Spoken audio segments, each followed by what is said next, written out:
ಇಂಡಿಯಾದಲ್ಲಿ first BRT 4V ತಂದದ್ದೇ ನಾವು ಇಂಡೋನೇಷ್ಯಾದಿಂದ. ಈ ಹೆಡ್ ಮೇಡ್ ಇನ್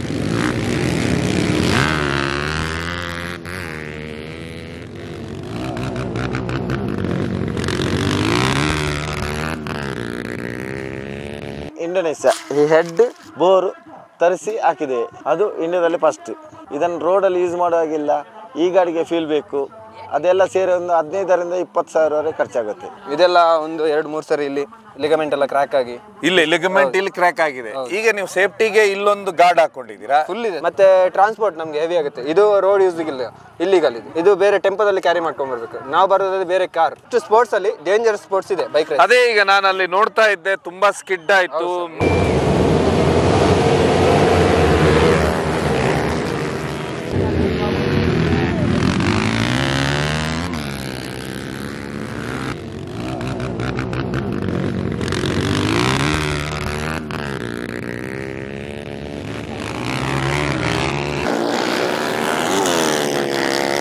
ನಮಸ್ಕಾರ ವಿಕ್ರಮ್ ಗೌಡ್ರಿಗೆ. ನಮಸ್ಕಾರ. ನಾವು ಈ ಹಿಂದೆ ಸುಮಾರು 30 ವರ್ಷದಿಂದ ವಾಲಿಬಾಲು, ಕಬಡ್ಡಿ ಎಲ್ಲ ನಡೆಸ್ಕೊಂಡು ಬರ್ತಾ ಇದ್ದು. ಈ ಬಾರಿ ಒಂದು ಸ್ವಲ್ಪ ಬದಲಾವಣೆ ಇರಲಿ ಅಂತ ಈ ಏನು ಆನ್ಬಾಲ್ ಸ್ಪೋರ್ಟ್ಸ್ ಅಸೋಸಿಯೇಷನ್ ಅಂತ ಇದೆ, 16 ಕ್ಲಾಸ್ ಮೋಟರ್ ಬೈಕ್ ಇಲ್ಲಿ ಡರ್ಟ್ ಟ್ರ್ಯಾಕ್ ನಡೆಯುತ್ತೆ. ಹೈಯೆಸ್ಟ್ ಪಾಯಿಂಟ್ ತಗೊಂತಾನೆ ಅವನೇ ಮ್ಯಾನ್ ಆಫ್ ಮ್ಯಾಚ್ ಅಂತ, ಅವನಿಗೆ ಒಂದು ದೊಡ್ಡ ಟ್ರೋಫಿ ಕೊಡ್ತೀವಿ. ನೋಡಿ, ನನ್ನ ಹಿಂದ್ಗಡೆ ಈಗಾಗಲೇ ಶುರು ಆಗ್ತದೆ. ಪೈಪೋಟಿಯಿಂದ ಗಾಡಿ ಓಡಿಸ್ತಾ ಇದ್ದಾರೆ, ಎಲ್ಲ ವೀಲಿಂಗ್ ಮಾಡಿ ಗಾಡಿ ಓಡಿಸ್ತಾ ಇದ್ದಾರೆ. ಸ್ಟಾರ್ಟ್ ಆಯ್ತು.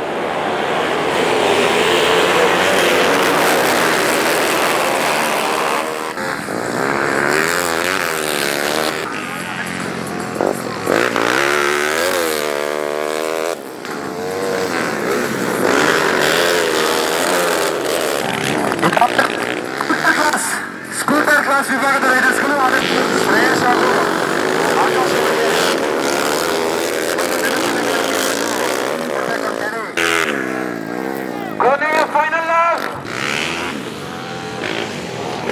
ಯಾರವನು? ಅವನು ಕಿರಣ್ ಅಂತ. ಎಲ್ಲಿ ಅವನು? ಮಂಗಳೂರಾ?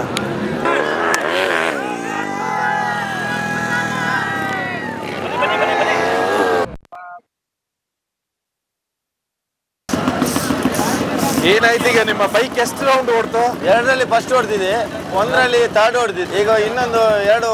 ಈಗ ನೀವು ಇನ್ನೊಂದು ವಿಶೇಷ ಏನಿದು, ಮಣ್ಣಲ್ಲೆಲ್ಲ ಸಿಕ್ಕಾಗಿ ಏನ್ ಮಾಡ್ತೀರಾ ಇದನ್ನ? ಯಾಕೆಂದ್ರೆ ಇದು ಇಲ್ಲಿ ಮಳೆ ಬಂದು ತುಂಬಾ ಪ್ರಾಬ್ಲಮ್ ಆಗ್ತಾ ಉಂಟು. ಮಾನ್ಯ ವೀಕ್ಷಕರೇ, ಬೆಳಗ್ಗೆಯಿಂದ ಇವತ್ತು ಹಾನ್ಬಾಳ್ ಅಲ್ಲಿ ಬೈಕ್ ರೇಸ್ ನಡೀತಾ ಇದೆ. ಇವತ್ತು ಬೈಕ್ ರೇಸ್ ಇದೆ. ಇದರಲ್ಲಿ ವಿಶೇಷವಾಗಿ ಮಂಗಳೂರಿನ ಒಂದು ತಂಡ ಬಂದಿದೆ. ಅದರಲ್ಲಿ ಕಿರಣ್ ಅಂತ ಹೇಳಿ ಸರಿಸುಮಾರು ಇವತ್ತು 4ರಲ್ಲೂ ಹೊಡೆದ್ರಲ್ಲ ಚಾಂಪಿಯನ್ ಆಗಿ. ತಮ್ಮ 2 ಫಸ್ಟ್ ಪ್ರೈಜು, 2 ಥರ್ಡ್ ಪ್ರೈಜ್. ಈಗ 4ರಲ್ಲೂ ವಿನ್ ಆದ್ರ.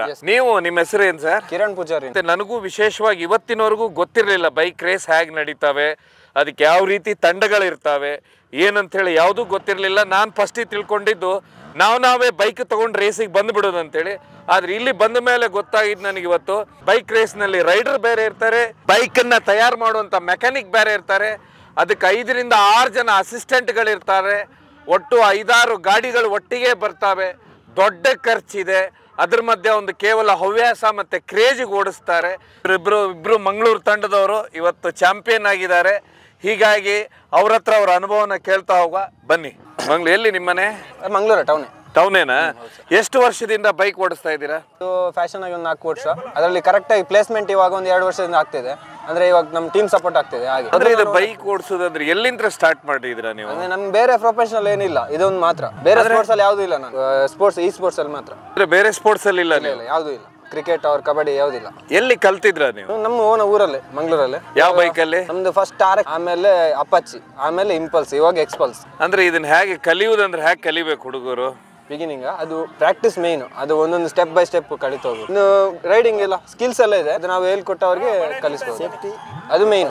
ಇಷ್ಟು ಸ್ಪೋರ್ಟ್ಸ್ ಅಲ್ಲಿ ಡೇಂಜರ್ ಸ್ಪೋರ್ಟ್ಸ್ ಇದೆ ಬೈಕ್ ರೈಡ್. ಅದೇ ಈಗ ನಾನು ಅಲ್ಲಿ ನೋಡ್ತಾ ಇದ್ದೆ, ತುಂಬಾ ಸ್ಕಿಡ್ ಆಯ್ತು, ಮಣ್ಣು ಹಾರ್ತಾ ಇತ್ತು ಮೇಲೆ. ಈಗ ಇದನ್ನ ನಿಮ್ಗೆ ಈಗ ವಯಸ್ಸೆಷ್ಟು? ಈಗ ಇವಾಗ 25 ರನ್ನಿಂಗ್. 25 ರನ್ನಿಂಗ್. ಎಷ್ಟನೇ ವಯಸ್ಸಲ್ಲಿ ಶುರು ಮಾಡಿದ್ರ? 20. ಇಲ್ಲಿವರೆಗೆ ಎಷ್ಟು ಕಪ್ಪನ್ನ ಗೆದ್ದಿದ್ದೀರಾ? ತುಂಬಾ ಗೆದ್ದಿದ್ದೇನೆ ಸರ್. ಸೊ ಸರಿ ಸುಮಾರು 25 ಕಪ್ ಗೆದ್ದಿದಾರಂತೆ ಬೈಕ್ ರೇಸ್ ಅಲ್ಲಿ. ಆದ್ರೆ ಒಂದು ವಿಷಯ ಅಂತ ಹೇಳಿದ್ರೆ ಬೈಕ್ನ ನಾವು ಸುಮಾರು ಜನ ರಸ್ತೆಯಲ್ಲೂ ವೀಲಿಂಗ್ ಮಾಡ್ತಾ ಇರ್ತೇವೆ.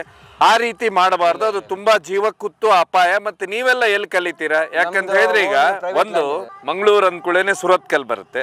ಸುರತ್ಕಲ್ ನಲ್ಲಿ ಈ ಕಲವರ ಗುಡ್ಡ ಅಲ್ಲೆಲ್ಲ ಸಿಕ್ಕಾಪಟ್ಟೆ ಮೊದ್ಲು 2-3 ವರ್ಷದಿಂದ ಸುಮಾರು ಜನ ಪ್ರಾಕ್ಟೀಸ್ ಮಾಡಿ ಕೈಕಾಲೆಲ್ಲ ಮುರ್ಕೊಂಡಿದ್ದಾರೆ, ಎಲ್ಲ ಬಿದ್ದಿದ್ದಾರೆ, ಎದ್ದಿದ್ದಾರೆ. ನೀವೆಲ್ಲ ಎಲ್ಲಿ ಪ್ರಾಕ್ಟೀಸ್ ಮಾಡ್ತಾ ಇದ್ರೆ? ನಮ್ದೇ ಒಂದು ಓನ್ ಲ್ಯಾಂಡ್ ಇದೆ, ಅದರಲ್ಲೇ ಪ್ರಾಕ್ಟೀಸ್. ಓನ್ ಲ್ಯಾಂಡ್ ಅಲ್ಲಿ ಒಳಗಡೆ ಹೋಗಿ ಯಾರು ಜನ ಇಲ್ಲದ ಪ್ಲೇಸ್ ಅಲ್ಲೆಲ್ಲ ಪ್ರಾಕ್ಟೀಸ್. ಈಗ ನಿಮ್ಮ ಕೆಲಸ ಬೈಕ್ ನಡೆಸೋದು. ಈಗ ನಿಮ್ಮ ಪಕ್ಕದಲ್ಲಿದ್ದಾರೆ, ಇವರ ಕೆಲಸ ಏನು? ಇವ್ರು ಗಾಡಿನ ರೆಡಿ ಮಾಡ್ತಾರೆ, ನಮ್ಗೆ ಯಾವ ತರ ಬೇಕು ಆ ತರ ರೆಡಿ ಮಾಡ್ತಾರೆ. ಈಗ ಇವಾಗ ಇದು ಒರಿಜಿನಲ್ ಗಾಡಿ ಇಲ್ಲ, ಶೋರೂಮ್ ಬಂದ್ಮೇಲೆ ಅದಕ್ಕಿಂತ ಇದು ಒಳಗಡೆ ಇಂಜಿನ್ ಎಲ್ಲ ಚೇಂಜ್ ಮಾಡ್ತೀವಿ, ಪಾರ್ಟ್ಸ್ ಎಲ್ಲ, ಅದು ಪಿಸ್ಟನ್, ಕ್ರ್ಯಾಂಕ್ ಎಲ್ಲ ಚೇಂಜ್. ಯಾಕಂದ್ರೆ ನಾನು ಸುಮಾರು ಬೈಕ್ಗಳನ್ನ ಇಲ್ಲಿ ಸುಮಾರು ಚಾಮರಾಜನಗರ, ಬೇರೆ ಬೇರೆ ಊರಿನಿಂದ ಬಂದಿದೆ, ನಂಜನಗೂಡು, ಮೈಸೂರು, ಮಂಡ್ಯ ಎಲ್ಲ ಕಡೆಯಿಂದ ಬಂದಿದ್ದಾರೆ, ಹಾಸನದಿಂದ. ಗ್ಯಾರೇಜ್ ನಲ್ಲಿ ಪ್ರತಿ ಗ್ಯಾರೇಜ್ ನಲ್ಲಿ 2 ಅಥವಾ 3 ಗಾಡಿ ಇದೆ, ರೇಸ್ ನಡೀತಾ ಇದೆ. ಅದ್ರಲ್ಲೆಲ್ಲ ಗಾಡಿಗಳು ಅಂತ ಹೇಳಿದ್ರೆ ಬೇರೆ ಬೇರೆ ಊರಿನವರು ಒಂದೊಂದು ಗಾಡಿ, ಅಂದ್ರೆ ಒಂದು ಗಾಡಿ ತಂದಿದ್ದಾರೆ, ಟೆಂಪೋ ಟ್ರಾವೆಲ್ ತಂದಿದ್ದಾರೆ, ತಮ್ಮ ಬೈಕ್ ನ ತಂದಿದ್ದಾರೆ, ಇಷ್ಟೆಲ್ಲ ತಂದಿದ್ದಾರೆ. ಅದರ ಅರ್ಥ ಒಂದು ಬೈಕ್ ರೇಸಿ ಬರ್ಬೇಕಾದ್ರೆ ಖರ್ಚು ಎಷ್ಟಾಗುತ್ತೆ? ಖರ್ಚು ತುಂಬಾ ಇದೆ ಸರ್. ಫಸ್ಟ್ ಆಫ್ ಆಲ್ ಇದು ಬೈಕ್ಗೆ ಅರೌಂಡ್ 2-3 lakhs ಇನ್ವೆಸ್ಟ್ ಮಾಡ್ತೀವಿ. ಪ್ಲೇಸ್ಮೆಂಟ್ ಸಿಗೋದು ಜಸ್ಟ್ ಒಂದು 10,000-15,000 ಅಷ್ಟೇ. ಮತ್ತೆ ಟ್ರಾನ್ಸ್ಪೋರ್ಟ್ ನಮ್ಗೆ ಹೆವಿ ಆಗುತ್ತೆ, ಇದು ರೋಡ್ ಯೂಸ್ ಇಲ್ಲಿಗಲ್, ಇದು ಬೇರೆ ಟೆಂಪೋದಲ್ಲಿ ಕ್ಯಾರಿ ಮಾಡ್ಕೊಂಡ್ ಬರ್ಬೇಕು, ನಾವು ಬರೋದ್ರೆ ಬೇರೆ ಕಾರ್. ಸೊ ಒಂದ್ ಹೇಳ್ತಾ ಇದ್ರು ಅವ್ರು ವಿಶೇಷವಾಗಿ, ಏನಂತ ಹೇಳಿದ್ರೆ ಈ ಬೈಕ್ ಅನ್ನ ರಸ್ತೆಯಲ್ಲಿ ಓಡಿಸುವಾಗಿಲ್ಲ, ಯಾಕಂದ್ರೆ ರೋಡ್ ನಲ್ಲಿ ಓಡುವಂತ ಬೈಕ್ ಅಲ್ಲ ಇದು, ಕೇವಲ ರೇಸಿಗಷ್ಟೇ ಉಪಯೋಗಿಸತಕ್ಕಂಥದ್ದು. ಅದರಲ್ಲೂ ವಿಶೇಷ ಅಂದ್ರೆ ಇದರ ಟೈರ್ ಏನಿದೆ, ಫಸ್ಟಿಗೆ ಪ್ರಾಕ್ಟೀಸ್ ಮಾಡೋತ್ತಿಗೆ ಒಂದು ಟೈರ್ ಹಾಕಿದ್ರೆ ರೇಸಲ್ಲಿ ಹೋಗೋತ್ತಿಗೆ ಇನ್ನೊಂದು ಚೇಂಜ್ ಮಾಡ್ತಿರಲ್ಲ ನೀವು, ಸರಿ ಹೋಗ್ತಿರಲ್ಲ. ಒಟ್ಟು ಎಷ್ಟು ಟೀಮ್ ಇದೆ? ಟೀಮ್ ನಮ್ದು ಒಂದೇ ಇರೋದು, ರೈಡರ್ ಅಲ್ಲ ಒಟ್ಟು ಕರ್ನಾಟಕದಲ್ಲಿ ತುಂಬಾ ಇದ್ದಾರೆ. ಆಲ್ಮೋಸ್ಟ್ ಎಲ್ಲ ಗ್ಯಾರೇಜ್ ಅಲ್ಲಿರೋರು ಎಲ್ಲ ಮೆಕ್ಯಾನಿಕ್ಸ್ ಎಲ್ಲ ರೇಸರ್ಸ್. ಈಗ ಅಲ್ಲಿ ಸುಮಾರು ಜನ ಮುಂದೆ ಹೋಗ್ತಾ ಇದ್ರು ನಿಮ್ಮ ಒಟ್ಟಿಗೆ ರೇಸ್ ಅಲ್ಲಿ, ಸುಮಾರು ಜನ ಕೆಳಗ್ ಬಿದ್ರು. ಏನ್ ಆ ಟೈಮಲ್ಲಿ ಏಟ್ ಆಗ್ಬೋದು? ಏನಿದ್ರು ಒಂದು ಸೇಫ್ಟಿ ಹಾಕಿದ್ರು ಸಹ ಡ್ಯಾಮೇಜ್ ಆದದಿದೆ. ನಂದು ಆಲ್ರೆಡಿ ಇದೆಲ್ಲ ಲಿಗಮೆಂಟ್ ಎಲ್ಲ ಹೋಗಿದೆ, ಡ್ಯಾಮೇಜ್ ಇದೆಲ್ಲ ಒಂದು 2-3 ಸರಿ ಇಲ್ಲಿ ಲಿಗಮೆಂಟ್ ಎಲ್ಲ ಕ್ರ್ಯಾಕ್ ಆಗಿ, ಇಲ್ಲಿ ಲಿಗಮೆಂಟ್ ಇಲ್ಲಿ ಕ್ರ್ಯಾಕ್ ಆಗಿದೆ. ಈಗ ನೀವು ಸೇಫ್ಟಿಗೆ ಇಲ್ಲೊಂದು ಗಾರ್ಡ್ ಹಾಕೊಂಡಿದ್ದೀರಾ? ಫುಲ್ ಇದೆ ಸರ್, ಫುಲ್ ಗಾರ್ಡ್ ಇದೆ. ಬೈಕ್ ರೇಸ್ ಅಂದ ಕೂಡಲೇ ಪೋಷಾಕ್ ಹಾಕಿದ್ರಿ, ಡ್ರೆಸ್. ಇದರಲ್ಲಿ ಇದೇನಿದೆ ಮೇಲೆ ಏನ್ ಗಾರ್ಡ್ ಇದೆ? ಇವಾಗ ಇದ್ರ ಒಳಗಡೆ ಎಲ್ಲ ಪ್ರೊಟೆಕ್ಷನ್ ಇದೆ, ಇದ್ರ ಒಳಗಡೆ ಚೆಸ್ಟ್ ಗಾರ್ಡ್ಸ್ ಇದೆ, ನೀ ಗಾರ್ಡ್ಸ್ ಇದೆ, ಶೂಸ್ ಇದೆ. ಅದಕ್ಕೆ ಆದ್ಮೇಲೆ ಇದು ಜಸ್ಟ್ ಕವರ್ ಅಪ್ ಅಷ್ಟೇ, ಇದ್ರಲ್ಲಿ ಏನಿಲ್ಲ, ಜಸ್ಟ್ ಈ ಡ್ರೆಸ್. ಈಗ ನೀವು ಲಿಗಮೆಂಟ್ ಅಂದ್ರಲ್ಲ, ಏನಾಗಿದೆ ಲಿಗಮೆಂಟ್ಗೆ? ಲಿಗಮೆಂಟ್ ಕ್ರ್ಯಾಕ್, ಫುಲ್ ಟ್ವಿಸ್ಟ್ ಆಗಿತ್ತು, ಕ್ರಾಶ್ ಆಗಿದೆ. ಬೈಕ್ ಇದ್ರ ಮೇಲೆ ಬಿದ್ದಿತ್ತು, ಅವಾಗ ಕ್ರಾಶ್ ಆಗಿದೆ. ಅಂದ್ರೆ ಈಗ ಪಲ್ಟಿ ಹೊಡೆದು ನಾನು ಅದ್ರ ಅಡಿಗೆ ಹೆದರಿಕೆ ಅನ್ನೋದೇ ಇಲ್ಲ, ಎಲ್ಲ ಹೋಗ್ಬಿಟ್ಟಿದೆ. ಈ ಫೀಲ್ಡ್ ಅಲ್ಲಿ ಹೆದರಿಕೆ ಬಿಡ್ಬೇಕು ಫಸ್ಟ್ ಆಫ್ ಆಲ್. ಎಷ್ಟು ಸರಿ ಬಿದ್ದಿದ್ದೀರಾ? ಇದೇನೆ ಪ್ರಾಕ್ಟೀಸ್ ಮಾಡಿ, ಎಲ್ಲರೂ ಬಿದ್ದೆ ಪ್ರಾಕ್ಟೀಸ್ ಮಾಡ್ಬೇಕು. ಬಿದ್ದು ಎದ್ದು ಎಲ್ಲ ಆಗಿದೆ, ಕೈ ಕಾಲೆಲ್ಲ ಮುರ್ಕೊಂಡಿದ್ದೀರಾ. ಇಲ್ಲಿವರೆಗೆ ಎಷ್ಟು ಪ್ರೈಸ್ ಗೆದ್ದಿರ್ಬೋದು? ಪ್ರೈಸ್ ಅಂದ್ರೆ ದುಡ್ಡು, ಯಾಕಂದ್ರೆ ಗೊತ್ತಾ ಈಗ ಇಷ್ಟೆಲ್ಲ ಮಾಡಿ ಉಪಯೋಗ ಏನು? ಎಕ್ಸಾಂಪಲ್ ನೋಡೋದಾದ್ರೆ ಇನ್ವೆಸ್ಟ್ ಮಾಡಿದ ಜಸ್ಟ್ 10% ಸಹ ನಮ್ಗೆ ಸಿಗ್ಲಿಲ್ಲ. ಎಕ್ಸಾಂಪಲ್ ಹೇಳ್ತಿರೋದು, ಎಷ್ಟೋ ಲಕ್ಷ ಹಾಕಿದ್ದಾರೆ ಇವರು, ತುಂಬಾ ಹಾಕಿದ್ದಾರೆ, ನಮ್ಮ ಇನ್ನೊಬ್ರು ಇದ್ದಾರೆ ಅವ್ರು ತುಂಬಾ ಹಾಕಿದ್ದಾರೆ, ಆದ್ರೆ 10% ಇಲ್ಲ ನಮ್ಗೆ. 10% ಇವತ್ತಿನವರೆಗೂ ಬಂದಿಲ್ಲ.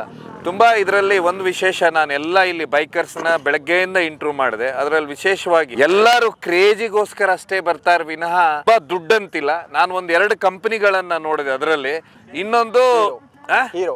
ಇದರಲ್ಲಿ ಉಳಿದಿದ್ದಂಥದ್ದು ಏನು ಬೇರೆ ಬೇರೆ ಊರಿಂದ ಬಂತಿಲ್ಲಿ ರೇಸ್ ಅಲ್ಲಿ.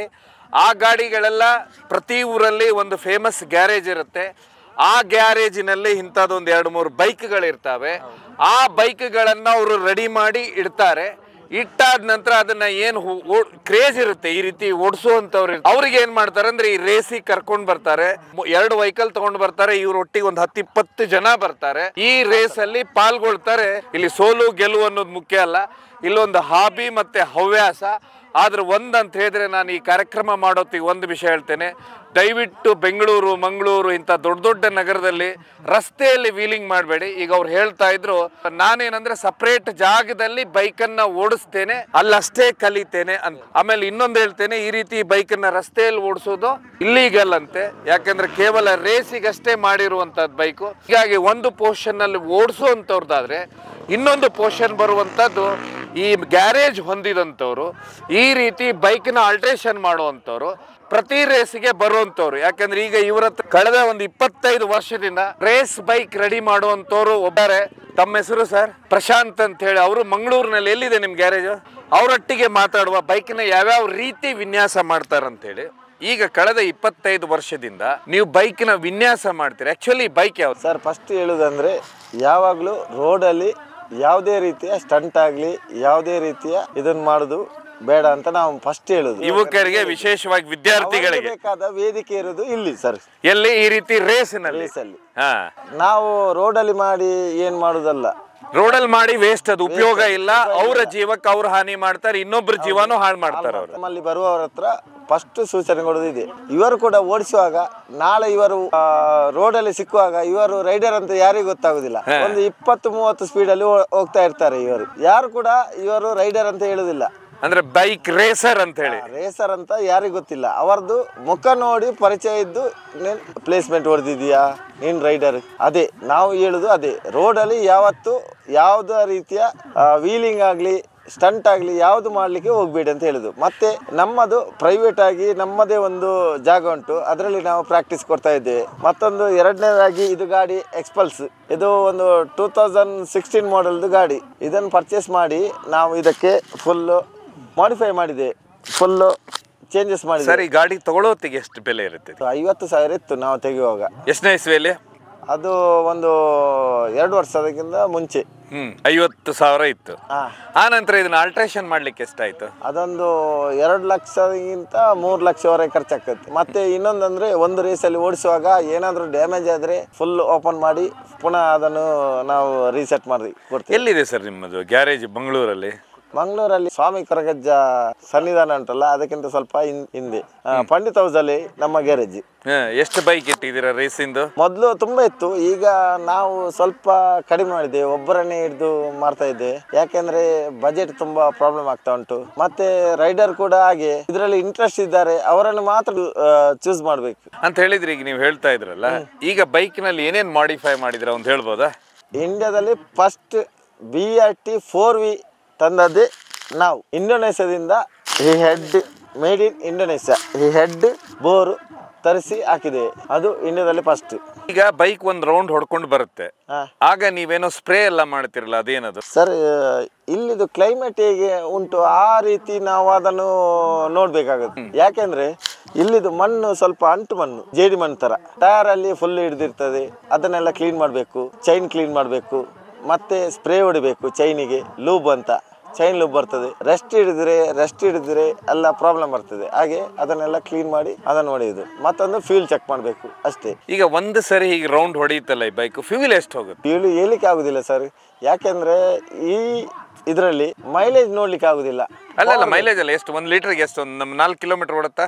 ಇಲ್ಲ, ಇದು ಲ್ಯಾಪ್ ಒಂದು 3 ಲ್ಯಾಪ್ ಇರೋದಾದ್ರೆ 2 ಲೀಟರ್ ಪೆಟ್ರೋಲ್ ಆಗ್ಬೇಕು. 3 ಲ್ಯಾಪ್ ಅಂದ್ರೆ ಅದು 1-2 ಕಿಲೋಮೀಟರ್ ಲ್ಯಾಪ್ ಇರುತ್ತೆ. 3-4 ಲ್ಯಾಪ್ 5 ಲ್ಯಾಪ್ ಇದ್ರೆ ಒಂದು 2 ಲೀಟರ್ ಪೆಟ್ರೋಲ್ ಹಾಕಿಯೇ ಬಿಡ್ತೇವೆ. ಯಾಕಂದ್ರೆ ಫ್ಯೂಲ್ ಕಮ್ಮಿ ಆಗಿ ಬಾಕಿ ಆದ್ರೆ.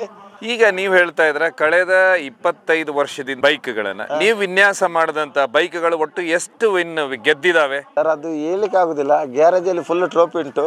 ಮತ್ತೊಂದು ಖುಷಿ ಅಂದ್ರೆ 2 ಬೆಸ್ಟ್ ಟ್ಯೂನರ್ ಅವಾರ್ಡ್ ಸಿಕ್ಕಿದೆ. ಬೆಸ್ಟ್ ರೈಡರ್ ಅಂತ ಒಂದು 4 ಟ್ರೋಫಿ ತಂದಿದ್ದಾನೆ. ಏನ್ ಟ್ಯೂನರ್ ಅಂದ್ರೆ ಅರ್ಥ ಆಗಲಿಲ್ಲ, ಸಾಮಾನ್ಯ ಜನರಿಗೆ ಅರ್ಥ ಆಗುದಿಲ್ಲ, ನನಗೂ ಅರ್ಥ ಆಗಲಿಲ್ಲ. ಒಂದು 50 ಗಾಡಿ ಇರ್ತದೆ, 50 ಗಾಡಿಯಲ್ಲಿ ಟೈಮಿಂಗ್ ರೇಸ್ ಓಡಿಸುವಾಗ ಅದರಲ್ಲಿ ಸೆಲೆಕ್ಷನ್ ಮಾಡಿ 3 ಜನವನ್ನು ಸೆಲೆಕ್ಷನ್ ಮಾಡ್ತಾರೆ. 3 ಜನ ಸೆಲೆಕ್ಷನ್ ಮಾಡಿ ಅದರಲ್ಲಿ ಯಾರು ಫಸ್ಟ್ ಬರ್ತಾರೆ, ಟ್ಯೂನರ್ ಯಾರು, ಅವನಿಗೆ ಬೆಸ್ಟ್ ಟ್ಯೂನರ್ ಅಂತ ಅವಾರ್ಡ್ ಕೊಡ್ತಾರೆ. ಅದರಲ್ಲಿ ನನಗೆ 2 ಟ್ಯೂನರ್ ಬೆಸ್ಟ್ ಟ್ಯೂನರ್ ಅಂತ ಅವಾರ್ಡ್ ಸಿಕ್ಕಿದೆ. ಈಗ ಇವ್ರದ್ದೇನು ಹೇಳ್ತಾ ಇದ್ರಲ್ಲ, ಹೇಳಿ ಅದು. ಇವರಿಗೆ ಏನಂದ್ರೆ 50 ಗಾಡಿ ಓಡಿಸುವಾಗ ಟೈಮಿಂಗ್ ಅಲ್ಲಿ ಯಾರೆಲ್ಲ ಬರ್ತಾರೆ ಅವರನ್ನೆಲ್ಲ ಸೆಲೆಕ್ಟ್ ಮಾಡಿ 3 ಜನವನ್ನು ಸೆಲೆಕ್ಟ್ ಮಾಡ್ತಾರೆ. ಅದರಲ್ಲಿ 3 ಜನವನ್ನು ಓಡಿಸುವಾಗ ಯಾರು ಫಸ್ಟ್ ಬರ್ತಾನೆ ಅವನು ಬೆಸ್ಟ್ ರೈಡರ್ ಅಂತ. ಇವರಿಗೆ ಅದರಲ್ಲಿ ಒಂದು 4 ಕಪ್ ಸಿಕ್ಕಿದೆ.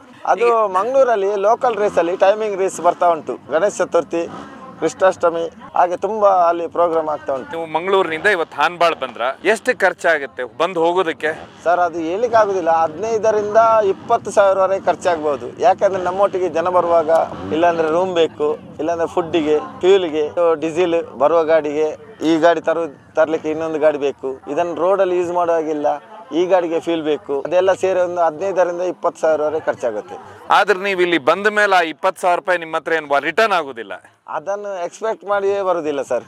ಯಾಕೆಂದ್ರೆ ನಾವು ಒಂದು ಹೀರೋ TVS 2 ಟೀಮ್ ಬಂದಿದೆ ಕಂಪನಿ. ಇದರಲ್ಲಿ ಪ್ಲೇಸ್ಮೆಂಟ್ ನೋಡಿದ್ರೆ ಇವರನ್ನು ಸೆಲೆಕ್ಟ್ ಮಾಡಿ ಹೀರೋಗೆ ಇಲ್ಲದಿದ್ರೆ TVSಗೆ ಸೆಲೆಕ್ಟ್ ಮಾಡ್ತಾರೆ. ಓಕೆ, ಇವರನ್ನ. ನನಗೆ ಅದೇ ಖುಷಿ. ಇವತ್ತು ನಿಮ್ಮ ಬೈಕ್ ಬಾರಿ ಮುಂದೆ ಇತ್ತು, ಸ್ಪೀಡ್ ಆಗಿ ಓಡ್ತಾ ಇತ್ತು, ನಿಮ್ಗೆ ಏನ್ ಅನ್ನಿಸ್ತು ನೋಡಿ? ಖುಷಿ ಆಯ್ತು ಸರ್, ಭಾರಿ ಜೋರಾಗಿತ್ತು. ಹೌದು, ಖುಷಿ ಆಯ್ತು. ನಮ್ಮ ಟೀಮಲ್ಲಿ ಎಲ್ಲರೂ ಸಪೋರ್ಟ್ ಇದ್ದದ್ರಲ್ಲಿ ಈಗೆಲ್ಲ ಬಂತ ಅಂತ ನಾವು ಎಣಿಸ್ತಾ ಇರ್ತೇವೆ, ಮುಂದೆ ಬಂತಂತ.